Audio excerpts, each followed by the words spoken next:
Scully's father dies. She receives a visitation from him that she can't grapple with. Meanwhile, a convict Mulder put away claims to have psychic powers that can help them solve a case involving two missing teenagers. Will Scully become a believer? This is not happening. Hello and welcome to This Is Not Happening, another X-Files podcast. I didn't think you'd be in today. How are you, Dana? Dana. I'm fine, thank you. What are you working on? 2 days ago, a couple was kidnapped at Jackson University. Elizabeth Hawley and James Summers, both 19. Last year, another couple was kidnapped to the day, except that abduction occurred at Duke University. 1 week later, they found both students' bodies dead. They were kept alive, tortured during that period. No arrests were ever made. Police believed it to be a one-time offender, but now it appears to be a serial incident. Anyway, if he holds true to form, we have 5 days to find those kids. That's a grim deadline. Well, here's another grim deadline. In 1 week, Luther Lee Boggs will take a seat in the North Carolina gas chamber. How is he related? He claims to have information relating to the kidnapping. He described Hawley's bracelet down to the last detail. This is information that only family members could have known. Or the kidnapper. Boggs feels that if his talents help save these kids, then his sentence should be reduced to life in prison. His talents? He claims to have obtained this information through psychic transmissions. Mulder, do I detect a hint of skepticism? Perhaps. Boggs has been there before, in the chamber. My profile helped send him there. He was actually strapped to the chair before receiving an executive stay. He claims that this experience activated in him the ability to channel spirits and demons. I believe in psychic ability without a doubt, but not in this case. Not Boggs. Welcome back, loyal listeners, to an X-Files podcast named This Is Not Happening. And tonight we are talking about Beyond the Sea. And season 1, written by our friends Glenn Morgan and James Wong, directed by David Nutter, making this pretty much, I would say, the dream team. I think we can just skip right ahead to the ending and say this is an amazing episode, and really we don't want to blemish it with our little hanky comments. This is going to be a short episode, ladies and gentlemen. Yeah, really. Thank you for being here. It's been a pleasure. Should we go straight to listener comments? Yes. So, Glenn Morgan apparently is interviewed and said, we needed an episode where Scully came off as something besides a wet blanket. She needed an episode where she believed. And I think they kind of nailed it in this one. Mm-hmm. They've really toyed with her character in a way this is very interesting, giving her a very Scully-specific problem, but the same X-Files creepy treatment that we know and love. Yeah. And it does get perhaps unfairly compared to The Silence of the Lambs. And in fact, Fox vetoed the script twice because they thought, oh, you're making The Silence of the Lambs. Yeah. Ultimately, Chris Carter convinces them that they should do it. And I don't know, I think it's completely different with Brad Dourif than having Anthony Hopkins as a kind of the villain. And to be fair, I don't think, I'm not saying there aren't comparisons to be made to The Silence of the Lambs, but I mean, this is really standing on its own. If you want to try and anchor it to that and kind of take away from it, I really don't know that you can do it too much. Right? Well, it diverts very quickly. Oh, for sure. In terms of plot, it has so much that is very specific to X-Files. Mm-hmm. I only sort of went, oh, yeah, maybe, when I saw the production notes on this. So yeah. They had some issues with the Silence of the Lambs connection, but I just think this was just such a home run. We can get into it, but yeah, I'll save it for later. Yeah, fair. And did you know that R.W. Goodwin was married to Sheila Larkin, who plays Margaret Scully? You did? I maybe knew that, but forgot it. But anyway, no wonder she got cast. Because unfortunately, the cast and crew did not stage an intervention. R.W., we need to talk. She's fine. She just gets some boner scripts. No, she's got to be the baddie. We are introduced to the one and only Margaret Scully. In this, and her dad too, actually. Yep, we get both of them. Get them 2 for but 1. Only one really gets to come back. That's true. Very brief introduction to William Scully here. So let's, without further ado, dive on in. You know, it's kind of a nautical theme, so I like it. Dive. Nautical puns all the way down. From here on in, it's the lowest form of humor. Okay, so we open on a sort of Christmassy scene. This episode did come out in January of 1994, so it's pretty timely. They're clearly having a dinner that's post-Christmas because William Scully does comment, you know, how long are you going to keep that tree up for? And I do want to give a shout out to Don Davis. Excellent actor. Yeah. Love him. Stargate alum. Well, great guy. He's so underused here, though, right? Like, he gets a few bits and pieces, but... Yeah, I think his most prominent role, and one he's known best for, is angry old driver in Con Air, when Dave Chappelle drops out of the sky onto his car. Wow. Keep going, Andrew. Wow, that is... No, I think we should talk more about that performance, because look at him. You're right. That You was got 10 feet from the car wash and pow! Bird shit. I've seen that movie too many times. We can keep going. Fair. We're now doing Con Air tonight, ladies and gentlemen, starting with Don Davis' scene. So Dad decides it's time to go after this little banter. Clearly, he doesn't want to help do the dishes. Yeah, what a jerk. Yeah. That's a woman's job. That's right. Time As to he push puts off. his little hat on. Yeah. Now, excuse me, I'm back to the 40s. But he does take this moment to ask if work is good. And I thought this was interesting that it would come out now as opposed to the last, 2-3 hours they've had dining. Yeah, you gotta imagine if that's what he came up with to talk to her about what the fucking dinner was like. It was like the most awkward silence ever.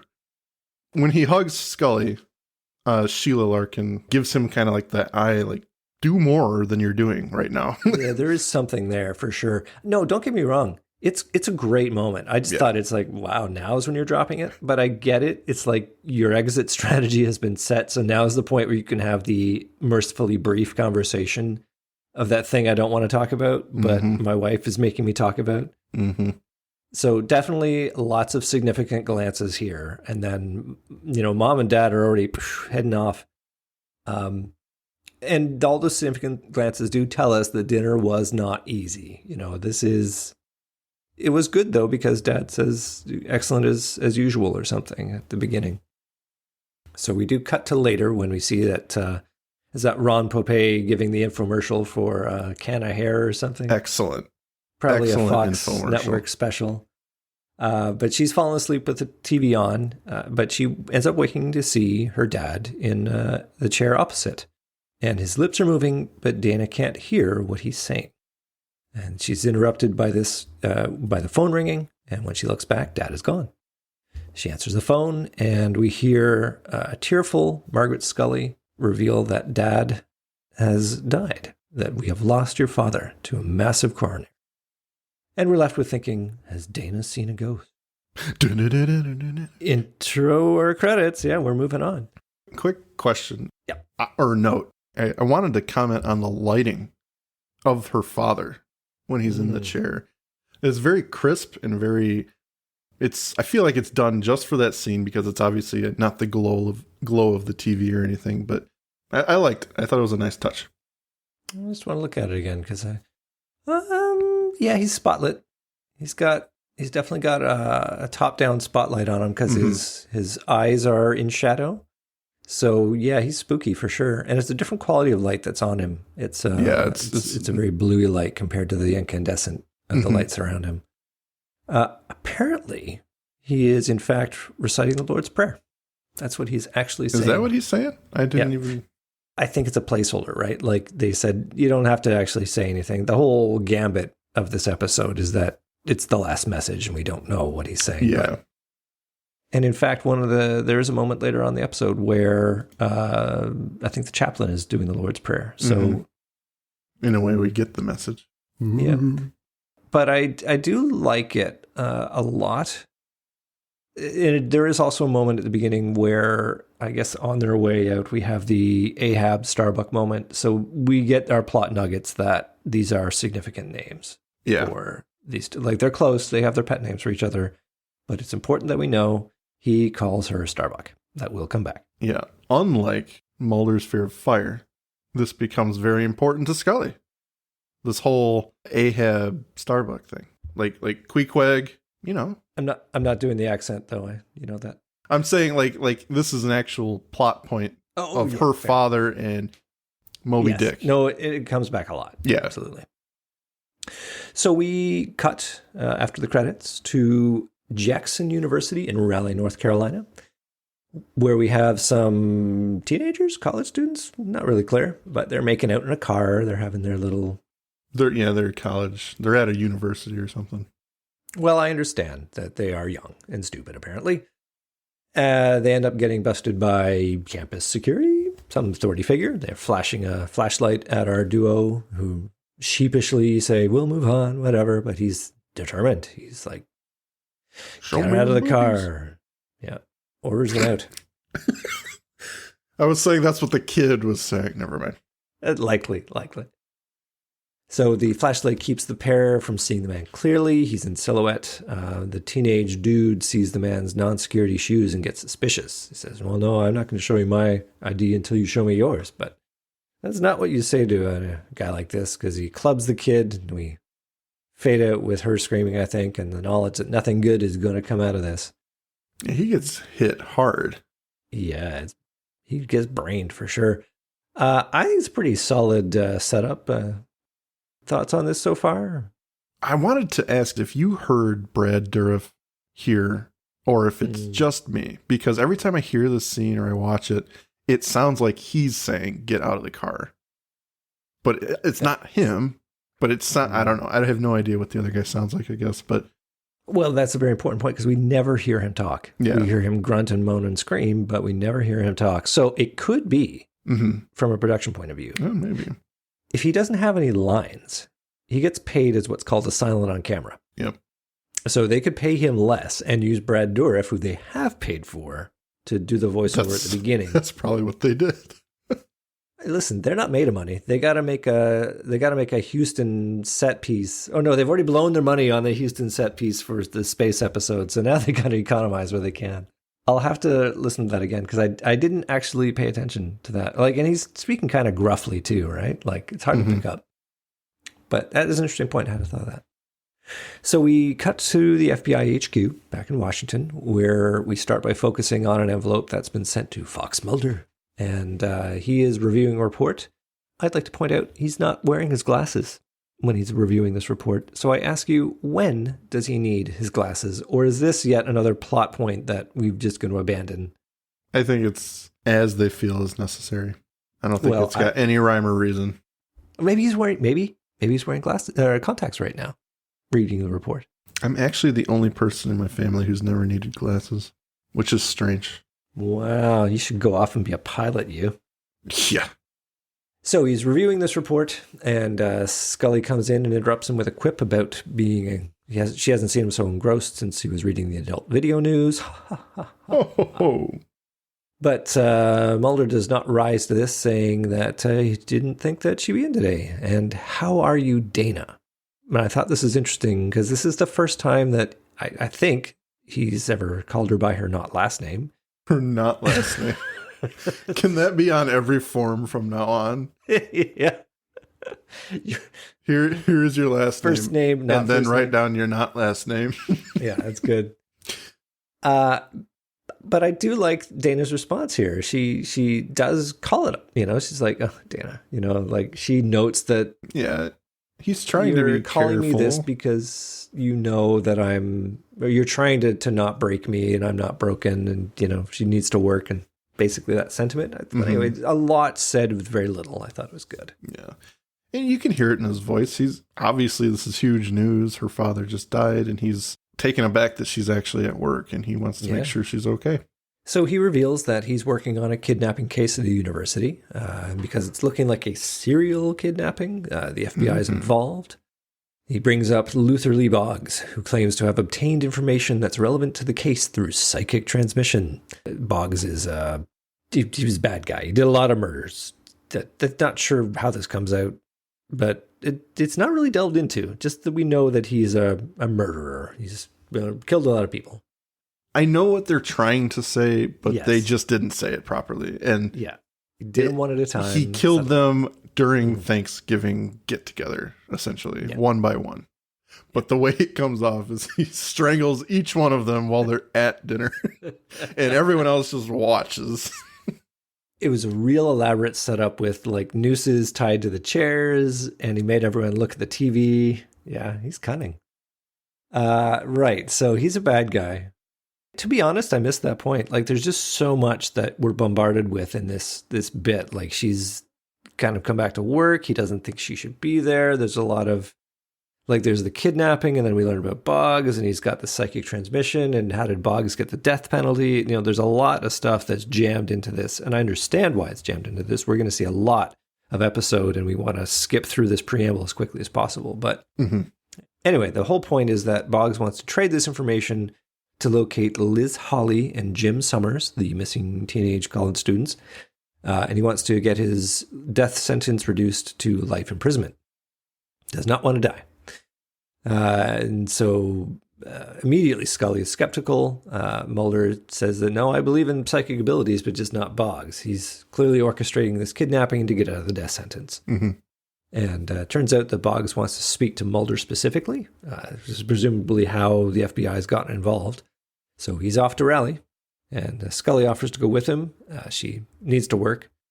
But Mulder's enough to suggest, no, you need to take some time off. And he does this weird face cupping thing. I was wondering if it was too soon for that, but I don't know. We're 10 episodes in. So, I mean, that's at least 10 weeks, right? Is this a harassment claim? I mean, we're getting a slow list of grievances here between the personal space violations. So, like, this is really... Well, he fingers her necklace. And yeah, necklace, exactly. He's got a thing for necklaces. Yeah, I don't know. I mean, he's trying to be tender and nice, and she Well, doesn't seem to mind it. So I don't know if... Well, that makes it okay. And that's not what I... doesn't mind. Cut! I'm saying she appreciated it. In her face, that's what it looked like. That's probably what they were going for, Andrew. Yep. Yes. I know that you shippers are all over this moment, so fine, moving on. But the boundaries on this are just crazy. Anyway. I would not do it if I was exactly. only friends with this person. I agree with you. Exactly. So Mulder's on his way out. Clock the NICAP Yes. ball cap on his way out. Yep. Nice little Easter egg. It's a nice little nod to Maxie boy.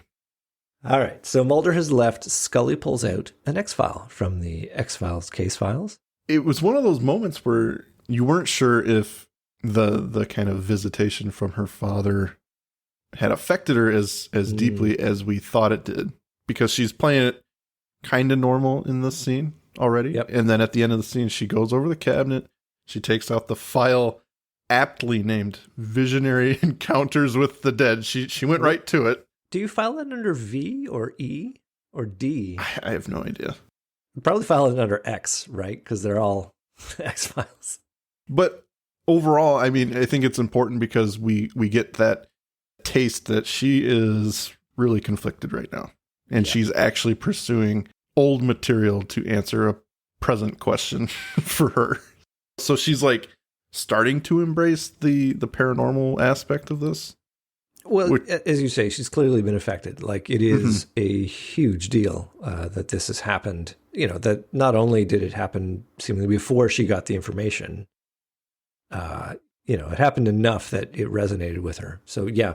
We also get the nugget that the funeral is later on today. So, yeah, you know, maybe don't skip the funeral to go off with your partner.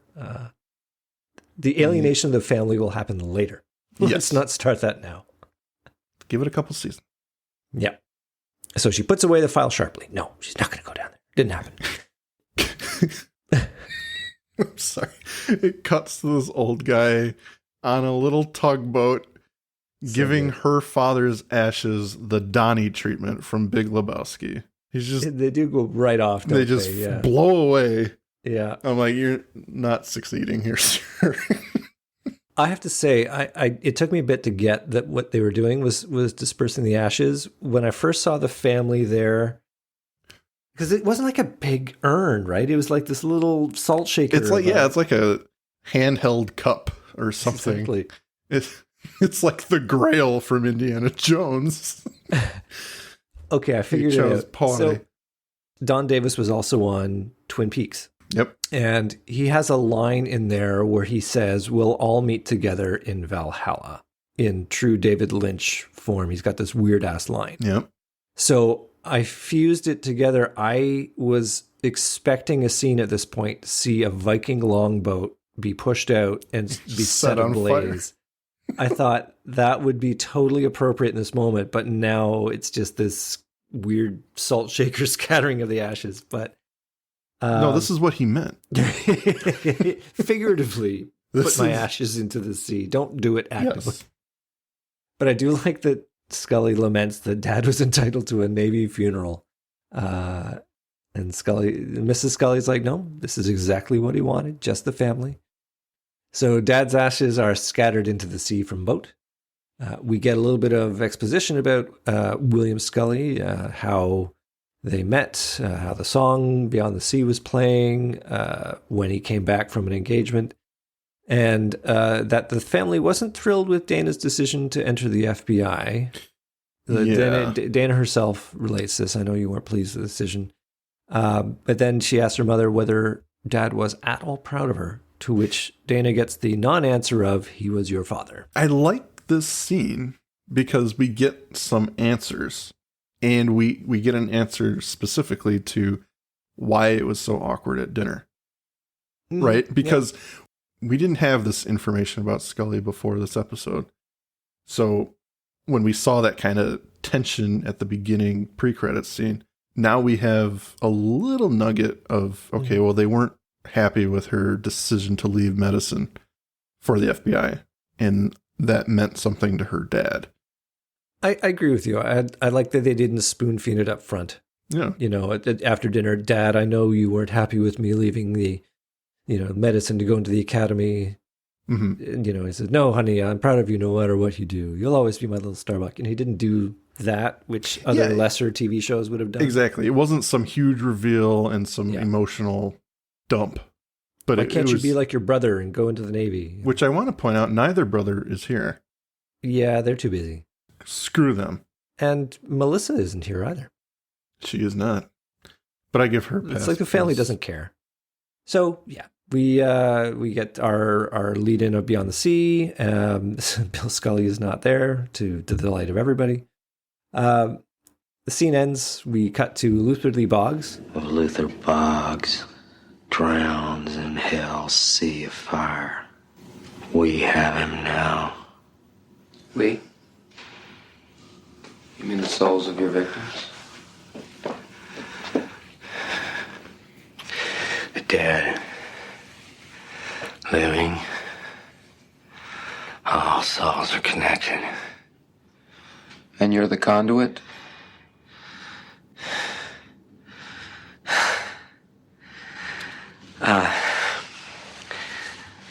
Dana, Fox, please understand that from here we can return to the past. We can see the present. We can know the future. From here? Where exactly are you? Mr. Boggs must be made redemptive for his transgressions. It's exactly what the state of North Carolina intends to do next week. Let's deal. Boggs' life for the kids, you know what I'm saying? First, you gotta prove you're telling the truth. Don't get me wrong, Luther. I want to believe.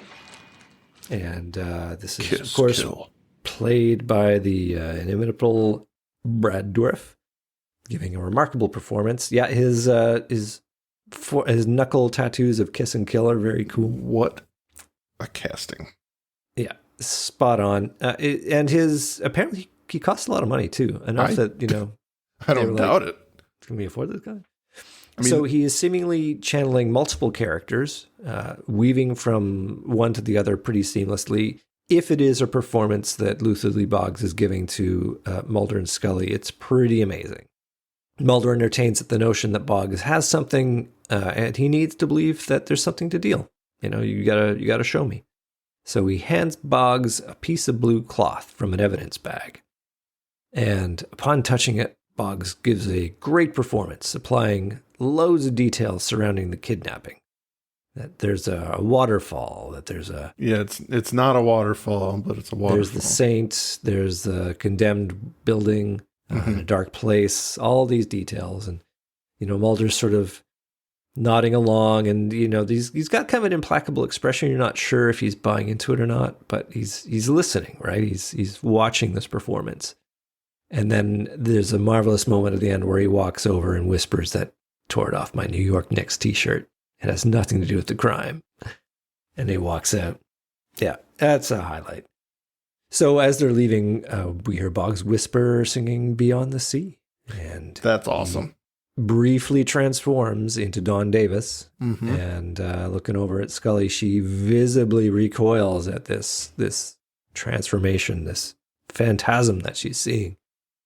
And then Boggs is back and asks, "Did you get my message, Starbuck?" And she runs away. Yeah, I just like the creepiness of, as she's leaving the interrogation, he just starts kind of monotonely singing Beyond the Sea. It's so disturbing, but it means so much. Mulder had us going, right? Yeah. With his little ruse. And then by the end of the scene, we're like, oh, fuck. This might be legitimate. Well, and she very later on, like near the end of the episode, she'll basically say, look, he could have investigated us and got the details about my father, about Beyond the Sea. Like, he could have parsed together these details. It's a stretch, though, man. Hugely. And in 94, like, what information sources, you can't just Google somebody, right? So, I don't know. Anyway, it is super compelling and, again, amazing on everybody. And we have this moment, we have Mulder basically saying, you should go, maybe this is too much. And she does.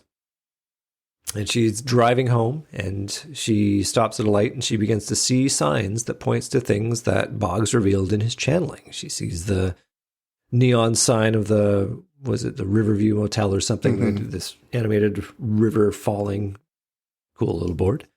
She sees the statue of a saint. She sees the condemned warehouse. And she starts putting pieces together thinking, is this something? Yeah, she's in the right area by accident. Or serendipity. But anyway, the plot demands that this all happens. So she's in the right place, right time. So she decides to investigate on her own. Always wise, Ultimately, she, tactically clears the warehouse and discovers a lit candle, some pieces of jewelry, and is that blood? I can't really tell because it's not lit very well. So bad marks to David Nutter in this one. Well, it's the DP's fault. Yeah, exactly. Well, I mean, come on. Ultimately, the director's always responsible. Nah. But she's got a big win. She's discovered clearly something that shows not only, the case can progress, but that maybe there's something to Luther Lee Boggs' powers. So we cut to commercial. We come back to Scully in her hotel room. She seems to be lost in thought. And I like this. We got this split-second frame of William Scully in the chair again. They do this quite a bit in this episode. They have these little split-second flash cuts. It's interesting because it's not like they need to do that, but it's showing us that her dad has just died. And as she should be, she's disturbed by it and upset about it. But they're doing it in a way that actually feels like it brings something to the episode because we know who Scully is. Yeah. And she's not acting or thinking how she normally would. Apparently, part of the background for this ep is that this happens. Like this seeing visions of recently departed, relatives and such is startlingly common. I imagine it's your brain processing, the grief, and you see them in places, you smell them in places, all this kind of thing. But it's a very smart move to incorporate it into the episode because if it's that common, it's going to resonate with people that have actually experienced it. So kudos. So we see that Dad's been sitting in the chair. Mulder arrives at the door to relate the ongoing details of the investigation. The jewelry was confirmed to belong to Liz Hawley, the kidnapped teenage college student. And Boggs has not confessed. He's just channeled some more for 5 hours. There's a great joke from Mulder saying, I asked him to channel Jimi Hendrix, and it's amazing after 20 years, that guy still got it.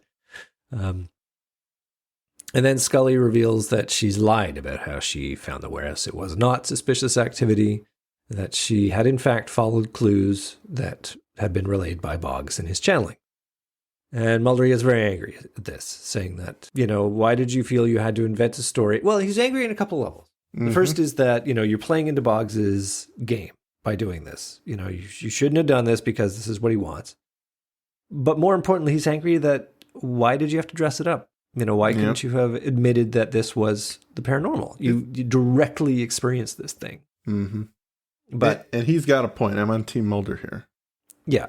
Not to say she's not affected and not thinking clearly right now, but I mean, that could have meant something to the higher ups who are closely investigating Mulder and wanting to shut him down for her to be like, this is happening to me now. Instead, she kind of wusses out about it. Yeah. Well, what is the report going to look like on this particular file when she sends it up to Blevins? How is she going to dress it up to say, oh, this stuff happened and I saw it this time? They conveniently do not go down that avenue. So I think that would ask more questions. But at this point, Mulder uses his superpower to connect the dots that these experiences are happening because of the death of her father. And he's concerned that her judgment's clouded. I think rightfully so, right? Yeah. He's convinced that Boggs is working with someone on the outside and that Scully has played right into Boggs' hands. But he does show her a newspaper article at the end saying that the gas chamber has been prepared for Lutherly Boggs. And I guess this is a town hell-bent on justice if they're going to report that. I mean, is it a slow news day? We're back in Central Prison in Raleigh, where Mulder produces a bogus article that proclaims that the missing college students have been found safe. And Scully's like, wow, when did this happen? You think they'd tell us? But it's all a remarkable ruse. Mulder's banking that Boggs is going to call his accomplice to find out what happened, and that his phone privileges are in 2 hours. You have this little setup of a waiting thing, and goes to make his phone call, and instead of calling his accomplice, Boggs calls Mulder's cell phone. Oh, good. I like that. It's... Yeah. He's one step ahead, and Mulder's just not accepting that maybe this is legitimate. Yeah. And he's the guy that would, right? So it is that remarkable. If it's not Mulder who believes, then it's got to be Scully who believes. Somebody's got to believe, because that's the whole crux of the show, right? It's the yin-yang of the believer and non-believer. So yeah, of course Mulder's got to take this stance. So he asks Mulder, why don't you believe? Agent Scully does. And there's a lot of back and forth there, but ultimately Scully convinces Mulder that even if this is a setup, they've got to follow him because this didn't work. Time is running out. They know that there's a 5-day time frame between the kidnapping and torture and death. That's what's happened in the last case. So we now change scenes and we have Brad Dourif doing another amazing vision quest. Some good intercutting of scenes between the kidnapper with his victims and Boggs, going through his characters that show him what he's seeing. I think it's pretty cunningly shot, actually. Mm-hmm. It relays two scenes and clearly tells us that Boggs is seeing this in real time. He is perceiving these details through his spiritual vision. And he relates enough detail to allow Mulder and Scully to go off to a rescue. They've got some stuff to do. And on their way out, Boggs throws Mulder a warning. Don't go near the White Cross. We see it down near the White Cross. Yeah, blood going to spill on the White Cross.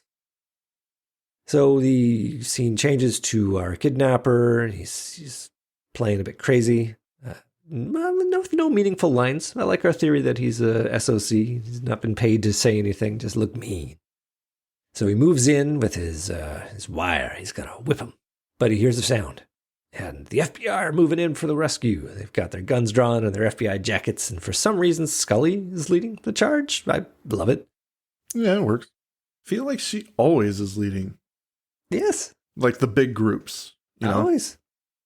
I think Chris Carter's got a thing for gender parity and making sure that everybody's represented. To his credit. He and Scully led the charge. Yeah, well, they find Liz Holly. Mm-hmm. They find They her find the tied up. girl, and Mulder kind of keys in on a boat across the way, and there's like a sheet or something hanging over it. Yeah, I'm not sure how that worked, but yeah, this is after a lot of tactical clearing because they all split up. They all need to go off on their own because they've not seen a horror movie. And yeah, he sees the movement on the boat. He calls out that he's a federal agent, but he gets shot. And the boat speeds off. And Scully rushes into Mulder's rescue, sees what appears to be a cross with blood on it. Another revelation. So it came off of Mulder. And I'm willing to believe that because maybe the boat is lower, that the upward trajectory of the shot would blow the blood onto the posts. But that's a lot. That seemed very high. Well, I've watched Dexter, and I know a lot about blood spatter patterns. Well, for sure. But it was very thick. We're all experts. TV's made us all blood experts. Yeah. But I'm not sure I buy it, because he falls straight back. It is very hard to believe. Yeah. Unless the cross is not in fact, because I think the perspective they give us, we're meant to believe you see the cross when you look out to the water, but what if it's behind? If it was behind, it would make total sense, because then the bullet goes through and the blood departs and it's the cross behind. Yeah. It's usually Mike's role to do that. The convincer? The explainer. The explainer. Yeah. Shit. I ask the questions and you're like, no, this is how it works. But no, I like this one. So clearly I'm willing to give it a mile. It's good stuff. So yeah, it is yet another example of Boggs giving Scully a reason to believe. This premonition has come true. So we cut to the hospital where Mulder appears to be fighting for his life. We're getting a nice, compelling performance from David Duchovny, doing a little, jerking around there. And what is obviously a weary Scully is taking over the investigation, where Liz Holly, recovering, has identified her kidnapper, Lucas Jackson Henry. We see his mugshot has been supplied to her from one of these nameless police investigator dudes. And we learn from him that Henry witnessed the deaths of his high school sweetheart and his mother, decapitated no less, in an auto accident. Yuck.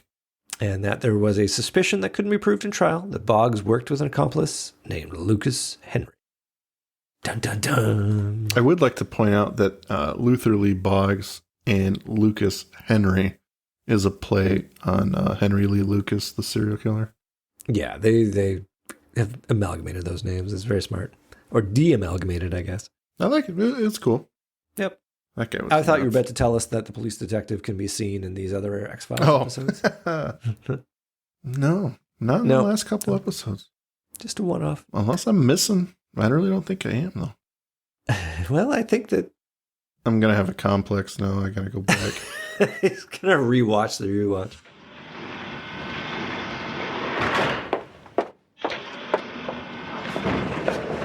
You set us up. You're in on this with Lucas Henry. This was a trap for Mulder because he helped put you away. Well, I came here to tell you that if he dies because of what you've done, 4 days from now, nobody will stop me from being the one that'll throw the switch and gas you out of this life for good, you son of a bitch! Dinah, you're the one that believed me. No! No, I do not believe you! You don't believe me. Maybe you believe yourself. There was that one time when I was 14, and my parents had gone to bed, and I snuck downstairs all alone. Got one of my mom's cigarettes and went out onto the porch in the dark. I was so scared. My heart was beating. I mean, they would have killed so excited. Not because of the cigarette, I mean, it was gross, but because I wasn't supposed to. It could be a moment from any kid's life. I know what you want. And I know who you want to talk to. Why don't you just go ahead and ask me? I'll believe you if you let me talk to him.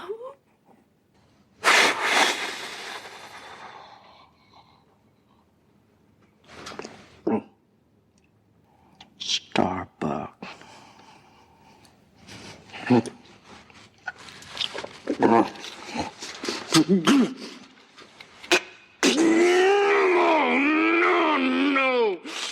Nobody talks to anybody until I get a deal.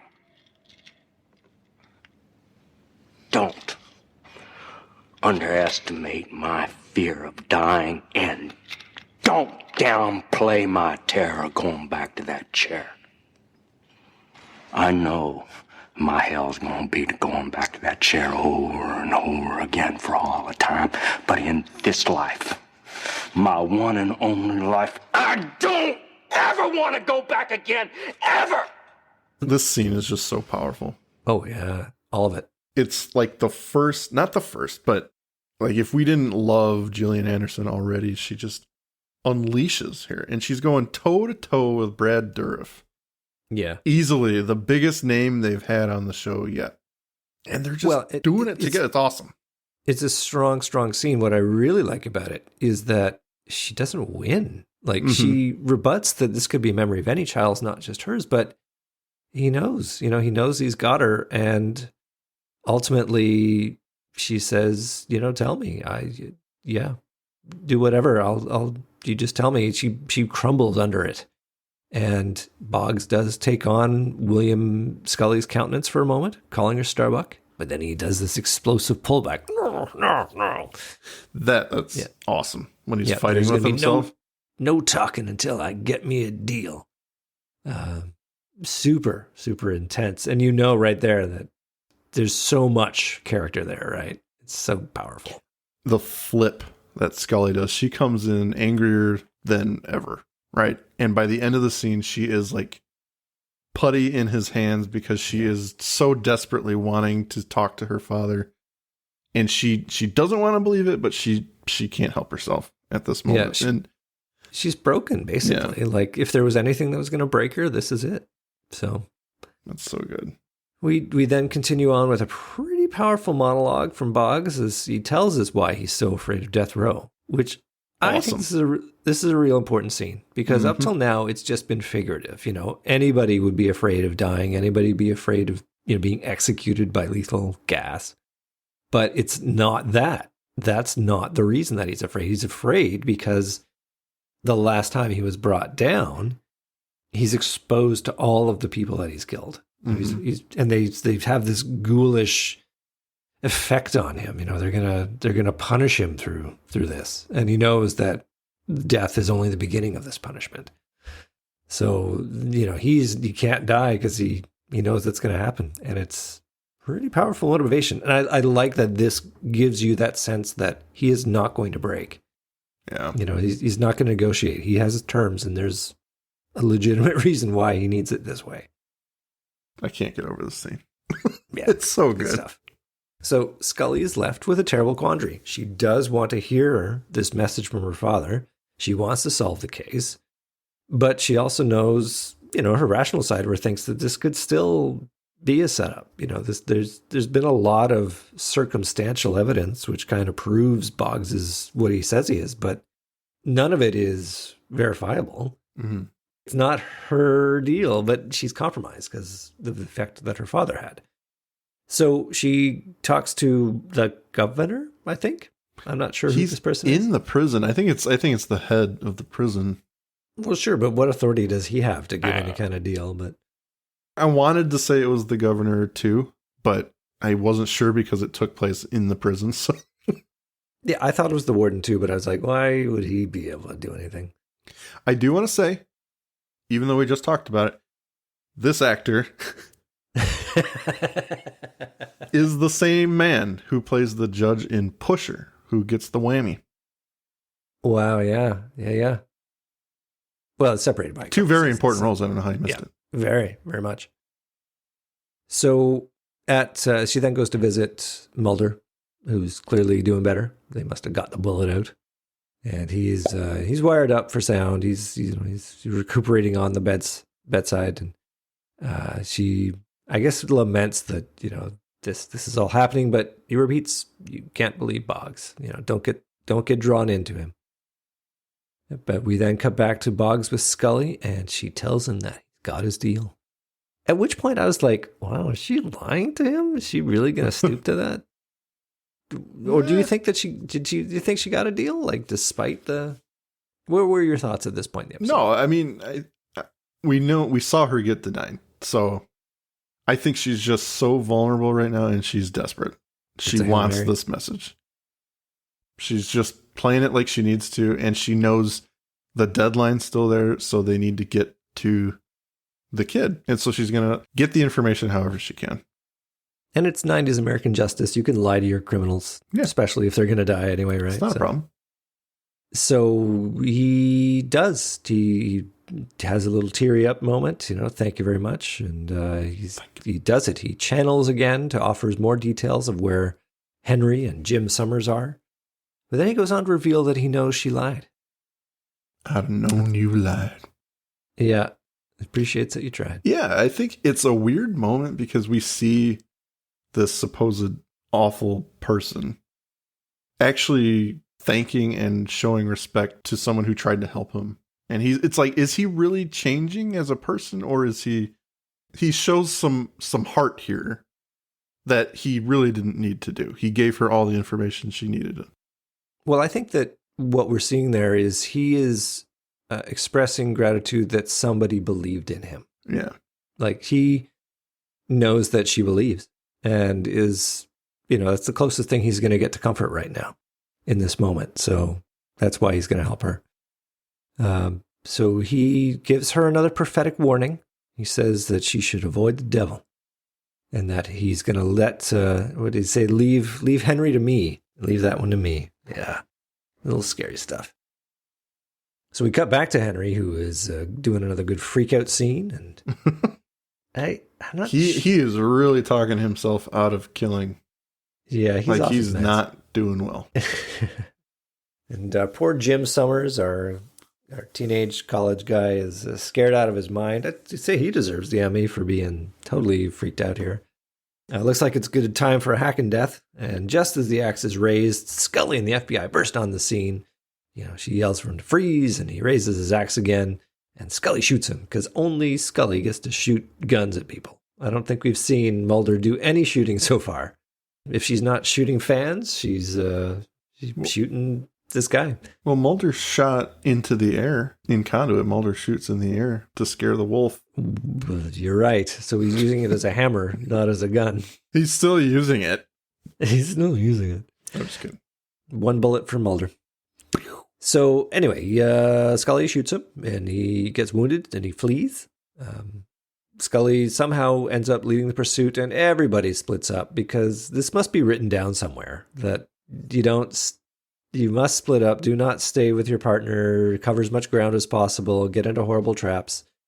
Henry smacks a guy down, and there's a furious chase scene. But in the end, he crosses a rickety-looking bridge, and he falls through a loose floorboard, and to his death, I would guess. But he is... Yes. You glossed over the fact that Boggs told her not to go into the devil. Don't follow him into the devil. And when she is pursuing him, she sees the blue spray-painted devil on the wall, and she hesitates long enough. Yes, I was going to get on to the blue spray-painted image of the devil. I'm sorry. But you're absolutely right. What I didn't appreciate was that it somehow was... It didn't feel to me like she was in imminent danger of doing it. Like she was about to step her foot out, but she didn't. Like he is significantly far away from her. Yeah. That I felt like he was going to fall through that board all by himself. And she's got a gun. It's not like she's got to get right close to him. So I think if anything, what we're seeing is Boggs saying, when you see that devil, just know that I'm going to take out Henry. That's what I got out of it. Yeah. But That's very well could be. fair point.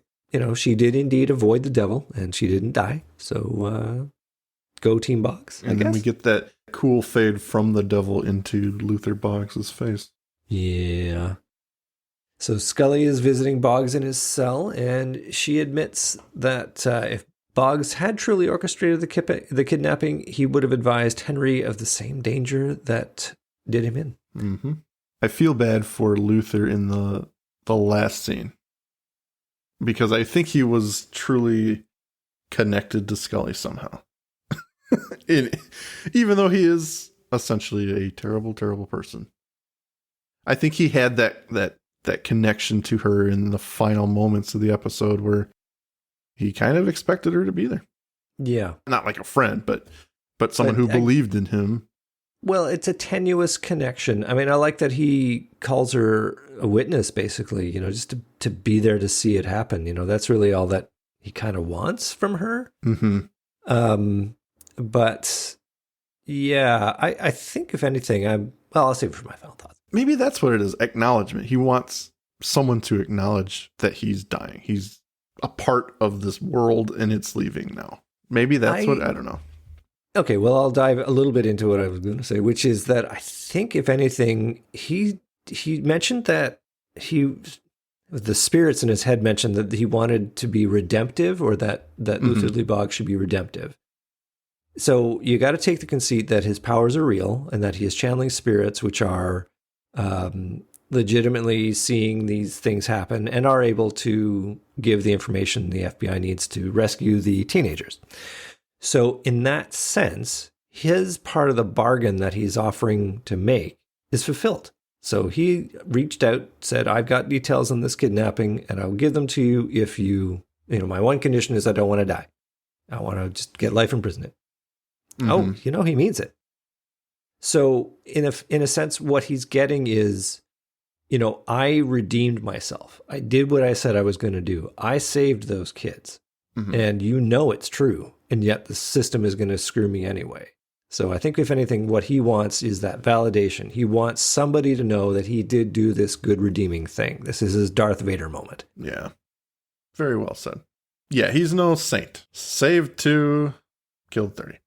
Yeah. In is it North Carolina? They got a policy. It's you got to save 30 people. If you killed 30 people, that'll get you off of death row.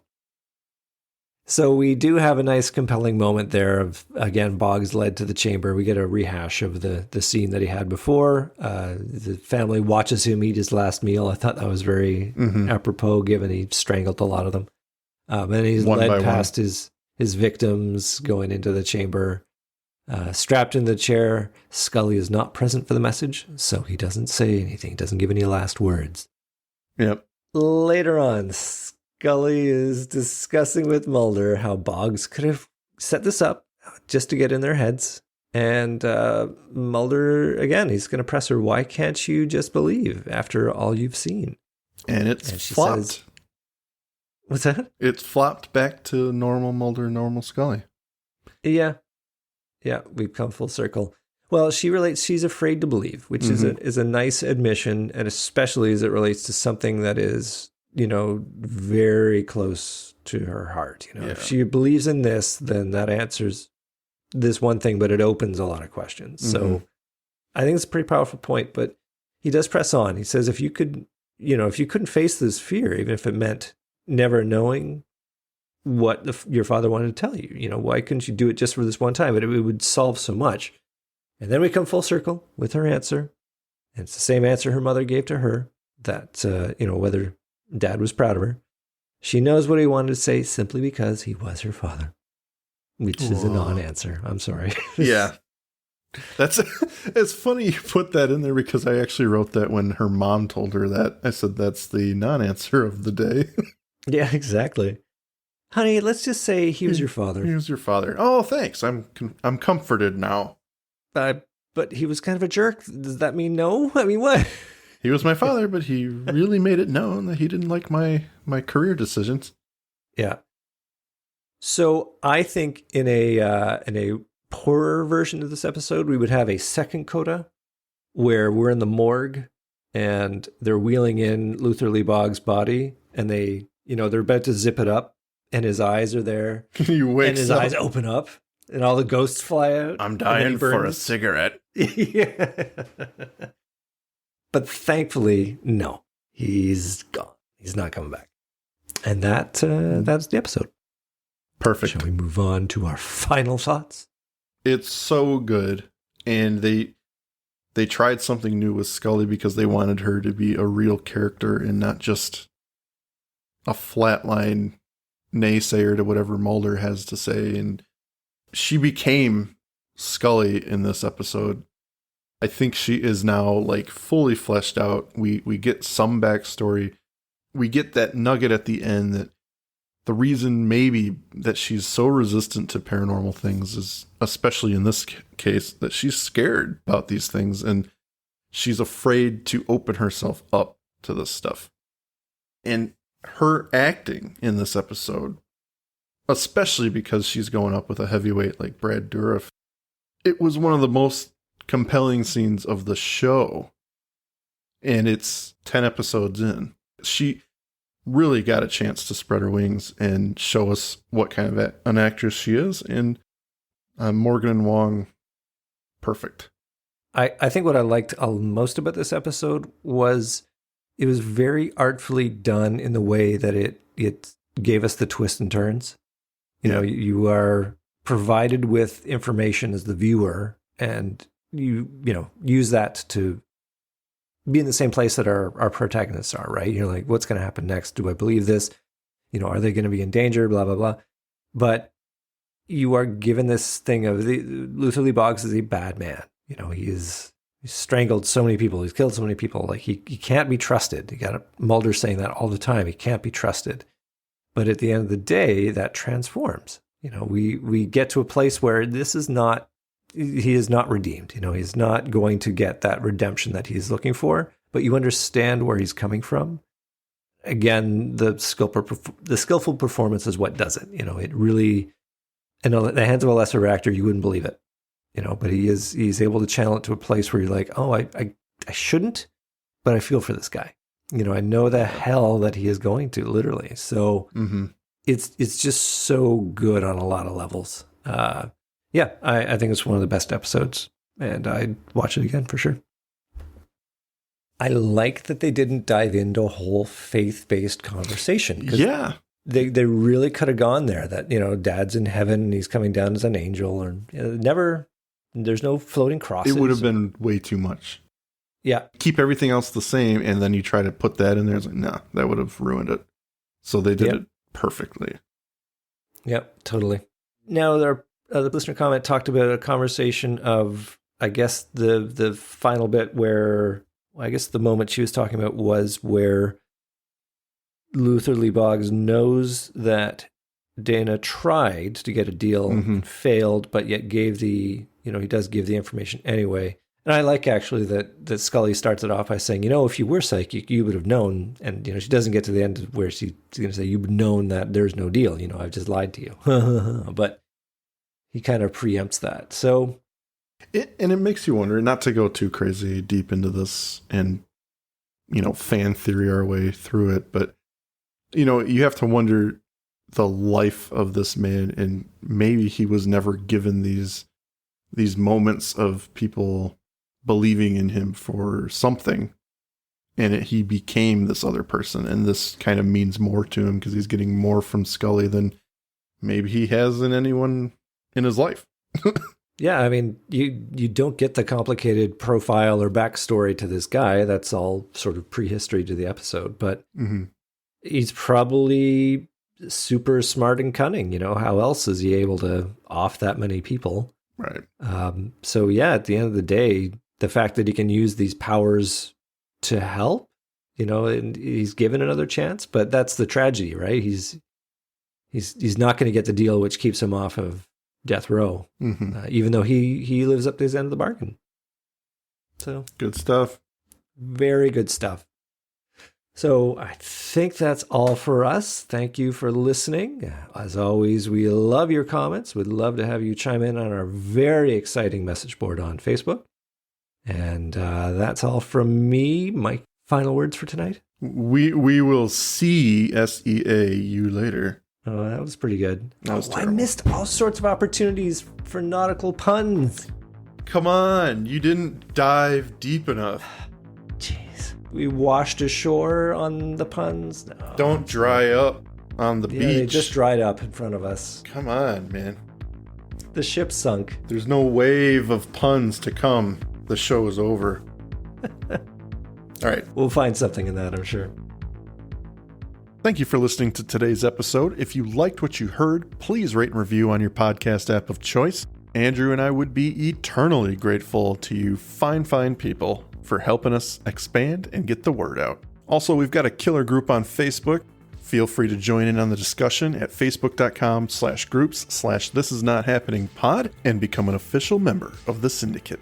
We do polls and we have questions for every episode to give you guys the opportunity to chime in and possibly let your voice be heard on our recordings. And please join us on our new Twitter at tinhxfilespod, no dash, to stay up to date on everything, moment to moment. Thank you, and remember, don't stop swimming. It's that time, everyone, the Magus Media Production sales pitch. Please check out our homepage at magusmediaproductions.net so you can stay up to date on all of our shows. Check out our Facebook group, facebook.com/groups/magusmediaproductions, both of which have our Discord link on it, where you can join us for live shows as we record them for future release. At Magus Media Prods on X, our Patreon, patreon.com/magusmedia, where a $5 donation will help us keep the lights on and bringing you new content, and you get some stickers. Thank you for your consideration and support.